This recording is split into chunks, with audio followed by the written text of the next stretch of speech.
Salut à tous, le journal du foot de ce mercredi 1er juillet. Antoine Griezmann touche le fond au Barça.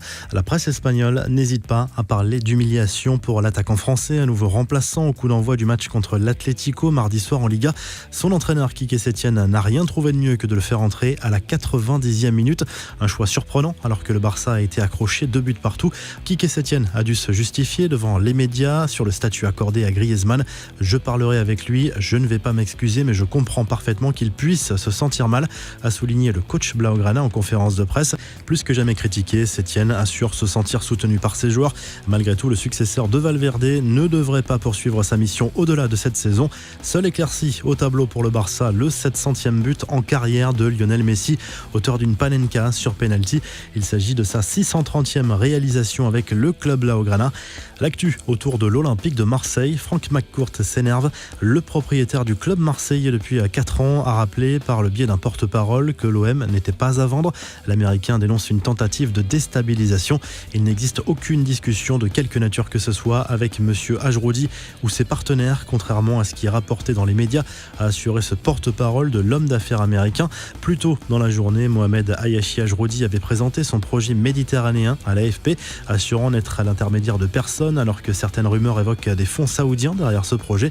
Tout est à vendre et tout est à acheter. Si on a avancé, c'est que c'est possible, a assuré l'homme d'affaires franco-tunisien. Les infos et rumeurs du mercato. L'avenir de Sergio Ramos au Real Madrid. 2 options sont envisagées par le défenseur espagnol sous contrat actuellement jusqu'en juin 2021. La première, signer une prolongation jusqu'en 2023 en restant au même salaire, soit plus de 12 millions d'euros par saison. Le club merengue aimerait lui proposer seulement une année supplémentaire de contrat, mais à cette condition, Ramos demanderait un salaire revalorisé à 18 millions d'euros par an. Jackpot en vue pour Lille. Victor Osimhen pourrait rapidement rejoindre la Serie A et plus précisément le Napoli qui semble prêt à offrir 70 millions d'euros pour l'attaquant nigérian. Le club italien veut également engager le défenseur brésilien Gabriel, ce qui pourrait faire grimper l'addition globale à 100 millions d'euros. Leroy Sané au Bayern Munich, c'est quasiment fait selon les médias britanniques et allemands. Manchester City et le Bayern ont trouvé un accord pour le transfert de l'international allemand pour environ 50 millions d'euros, voire même un peu moins hors bonus. Une belle affaire pour le club bavarois qui signe aussi un joli coup avec l'arrivée du jeune Tanguy Kouassi formé au PSG. Le joueur de 18 ans a signé un contrat de 4 ans en faveur du champion d'Allemagne. Retour en France, Eduardo Camavinga ne partira pas cet été, même contre un chèque de 80 millions d'euros. La phrase est signée du nouveau directeur technique du Stade Rennais, Florian Maurice, sur RMC. Le club breton veut absolument garder sa pépite au milieu de terrain. Au rayon des possibles arrivées, Rennes pense aussi à Mohamed Salissou qui joue à Valladolid. Le monégasque Benoît Badiachil et le lyonnais Martin Terrier sont également visés. Les infos en bref, la CAN 2021 officiellement reportée d'1 an. Initialement programmée en janvier prochain au Cameroun, la Coupe d'Afrique des Nations a été décalée d'1 année en raison de la pandémie de coronavirus. Et si Diego Maradona devenait sélectionneur de l'Espagne, l'idole du football argentin apparaît comme une promesse de campagne du candidat Antonio Torres qui se présente à l'élection de la présidence de la Fédération espagnole. Ce dernier aurait trouvé un accord avec Maradona pour emmener la Roja jusqu'au Mondial 2022. La colère des plus fidèles supporters des Girondins de Bordeaux. Les Ultramarines, principal groupe de supporters des Marinés Blancs, sont en conflit avec la direction depuis des mois. Ils ont fustigé le nouveau logo dévoilé par le club mardi. Cette nouvelle identité visuelle met en avant le nom de la ville, Bordeaux, plutôt que l'appellation historique Girondin.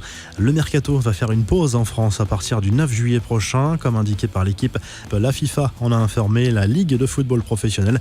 Le principe d'un marché franco-français a été accepté, mais l'ensemble du mercato ne pourra excéder la durée de 12 semaines, d'où cette pause du 9 juillet au 10 août environ, date d'ouverture de la fenêtre internationale cette fois. Une page se tourne pour le club de Schalke 04 qui vient de perdre son président milliardaire. Clemens Tönnies a présenté sa démission après plusieurs scandales, notamment un dérapage raciste l'an dernier et surtout après une saison catastrophique pour le club de la Ruhr. Avant la crise sanitaire, Schalke 04 affichait une dette d'environ 200 millions d'euros. La revue de presse, le journal L'équipe évoque l'actu chaude de l'OM alors que le club est dans l'incertitude concernant son avenir. Les dirigeants actuels continuent de travailler sur le mercato. Le président Hérault reprend la main après la prolongation de Payet. Le transfert définitif d'Alvaro González a été officialisé et l'OM a trouvé également un accord avec le milieu de terrain Pape Gueye qui était très convoité et qui jouait jusqu'ici au Havre. La presse espagnole revient de son côté sur la nouvelle contre-performance du Barça qui a perdu 2 points à domicile contre l'Atlético Madrid. Marca place Lionel Messi Messi en une, tête basse après ce nouveau match nul des Blaugrana qui voit le titre s'éloigner.